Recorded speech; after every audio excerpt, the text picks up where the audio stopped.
Hello and welcome back to my channel. Today I'm blind reacting, which I don't even know what I'm doing.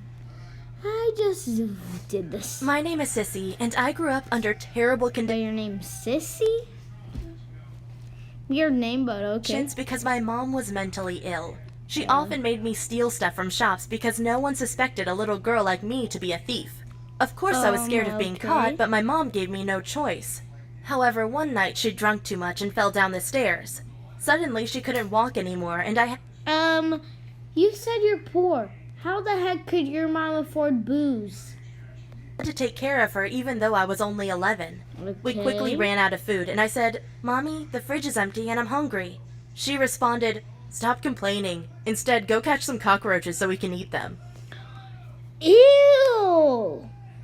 Was she serious? I was petrified of those disgusting little insects, but I still trapped one of them and showed it to my mom. She told me to cook it, but we only had a toaster, so I killed it and put it in there. After I'd given it to my mom to eat, I caught many more roaches and even ate my very first small baby cockroach. It tasted okay, so I started to catch hundreds of them and became the provider of my family. But then the toaster broke and we had to eat them raw. Of course they were extremely dirty, so we often got sick, but at least we had a full stomach. I continued living like this for weeks until people from the government came into our apartment and took me away from my mom, even though I screamed and wanted to stay with her. I was brought into a children's home where people explained to me that my mom was mentally ill, but no one wanted to tell me where she was or who was taking care of her. I felt abandoned and scared, but there was one thing that made me feel safe, and that was eating roaches. So whenever I saw one, I picked it up and put it into a toaster and ate it. The taste gave me a feeling of comfort because it reminded me of my mom. I started eating so many of them that I got salmonella infection and had to go to the hospital. When I told the doctor that I was addicted to eating cockroaches, he brought me to a psychologist who told me that there was nothing wrong about eating roaches as long as they were clean. He convinced me to start farming roaches, and that turned out to be much easier than I had thought. All I needed was a box of roaches and some fruits to feed them. After a few months, I had more than 1,000 of them. But I made a big mistake and let them roam around my room freely. You have a question for me? Why Do would you have a girlfriend? do that? Why? No. Because one baby roach crawled through my nose and into my brain while I was asleep. I didn't know what was going on, only that my nose hurt. I kept it untreated for several days until I visited a doctor who saw something moving way up my nose. It took several hours to pull the cockroach out, but from then, I always kept them locked in my box. But I had bigger problems. I had no friends or family, and I was feeling extremely lonely. That's why I started binge eating cockroaches. I probably gained 10 kilograms in 3 months, and I knew I had to change my life. How much is 10 kilograms? I don't know I don't even know the metric system because I live in America. What country is this in? For my roach addiction would kill me. I still remember my last roach. It was a small baby one, maybe 1 centimeter big. I ate it raw and alive. Then I brushed my teeth and said, never again. Afterward, I thought I needed an education to get ahead in life, so I taught myself writing and reading by spending most of my days at the library. Nice. 6 months later, I enrolled myself in university. There I moved into a dorm, but the other girls didn't like me. They said I smelled bad and lived like a pig. I guess they were right. My mother had never taught me to clean up anything, and now I had to learn to shower daily and wash my hands when I got home. But because no one liked me, I had lots of time to study. And it reflected through my grades. Yay. One rainy afternoon while at the library, I bumped into a guy. He was dressed in all black and apologized. Emo? I could tell he was different, just like me. I asked, "What are you studying here?" And he responded, "I'm studying philosophy." We sat down at a cafe and talked for hours. He was just like me. He said his family had raised him on a farm, but mostly neglected him. He said they didn't speak a single word with him from age 11 to 16. His only friends were books, until he ran away and found a job as a construction worker. But his love for reading brought him to a university, just like it did for me. I had a weird feeling when I looked at him. Wait, how are you in university if you have no money to pay for it? And you guys never went to school? How could you get a scholarship?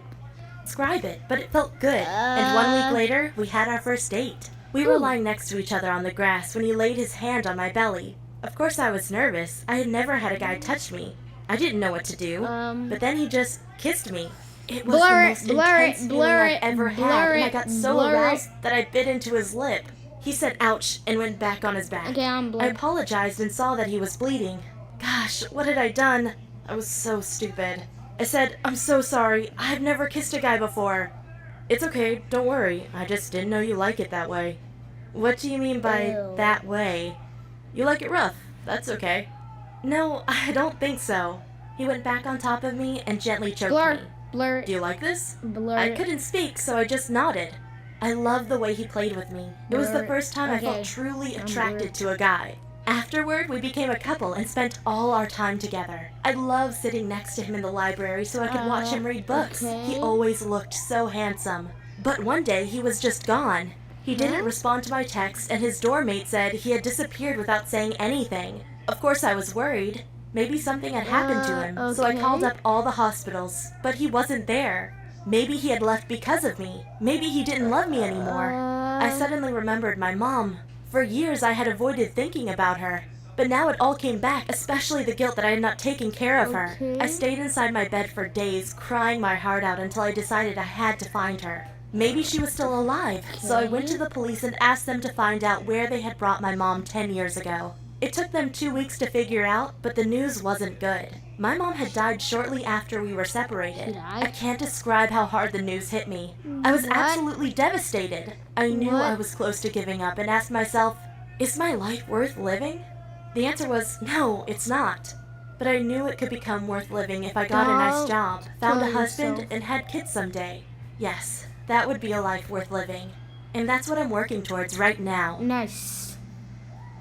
Bonus story? One morning, when Yay. I went to check my Facebook feed, I realized all my male friends were missing from my friends list, including my cousins, my uncles, and even my dad. I'd given my boyfriend Frank my Facebook login so he could upload some photos for me, but I didn't think he would mess with my account. When I asked him if he knew about it, he said, "Oh, you noticed they are gone? So you are paying attention to other men. I knew it." What the hell? That's for Frank had deleted cousins, all my uncles, male and friends. dad. Looking back, I should have left him then, but I figured it was just a stupid joke. Okay. However, his behavior only got Tina worse. George. I was working at a Heh. marketing agency, and I would Ooh, take breaks marketing. with my coworkers to vape outside.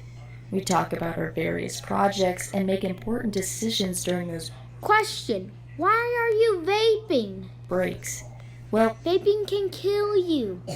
one day I got home from work and Frank confronted me saying, "I saw you hanging out with other guys at work today." Wow. He had stalked me in my workplace, watching me when he should have been doing his own job. What? Things were getting creepy. I told him he didn't need to be jealous because I wasn't interested in any of my colleagues like that. But he got really angry and punched the Why? wall. I was afraid he would hit me next, so I told him I wouldn't do it anymore. Big mistake. After that, he wanted more and more control over me.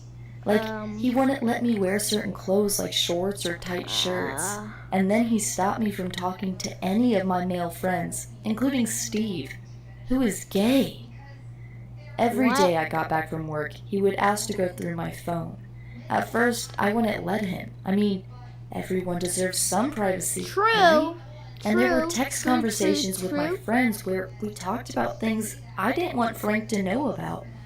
But if I didn't do what he wanted, he'd scream at me for hours and start trashing our apartment. It was so emotionally draining. Eventually, I gave in and let him check my phone, but I started deleting my text Lisa! conversations before I came home so he couldn't see anything. It was horrible. I guess if he could, he would have locked me in the house and not let me go anywhere without him. It took a while, but at last, I realized things couldn't go on like that, and I broke up with him. For the first few weeks, he stalked me, and one day he even climbed at my parents' house to look through our bathroom to watch me take a shower. Ew. After that, I got a restraining order from him, Thank which means you. he isn't allowed to get near me or contact me in any way, or he will go to jail. Yo. However, that was 2 years ago, and Frank still sends me messages from anonymous phones. I don't want to change my number because it would feel like I'm letting him win. But whenever I see a text from him, it stresses me out. His last one was really weird. I got another girl pregnant and it's all your fault. See how crazy he is? How could that be my fault? I wish he would just leave me alone. I don't understand why he's trying to make my life This miserable. man is a stalker. Call the Luckily, FBI. I'm dating Nick now, and our Please? relationship is much healthier. Oh, He thank respects God. my boundaries, and we trust each other. I feel Yay. secure with him. Sure, Nick can be a bit possessive sometimes, but so can I. There's nothing wrong about being a little possessive. It's only natural. Yeah. But when you try to control someone's whole life, you have some Yeah, that's issues, very and maybe possessive. you should get help. Really? I've done some research, and it's frightening how many guys Killer actually killed their girlfriends because they were jealous What? of them just talking to another man. It's insane. Oh, thank So, God you broke although up I'm not a with him. professional therapist, Oh, thank my God. advice would be to stay away from anyone who tries to completely control your life. Those people are evil and only care about what they can get out of you. They don't Yeah. care about your happiness at all. Yeah, it Please is be true. careful. Bye. Now the bonus story wasn't that upsetting, but the first one was. Bye bye.